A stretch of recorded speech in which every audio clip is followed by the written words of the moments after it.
Galera, cabeludo por cá, hein? Tá aqui na 262. Segundo informações, aconteceu um acidente aqui. Tá tudo parado, hein? Depois de parar de Minas, sentido Nova Serrana. Segundo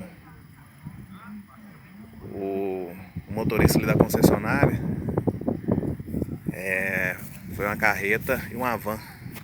E tem um helicóptero resgatando o pessoal lá embaixo. Aí tá tudo parado aqui. Parece que sem previsão de liberação, hein? Até o momento, hein? Beleza, galera? 262, próximo de Pará de Minas.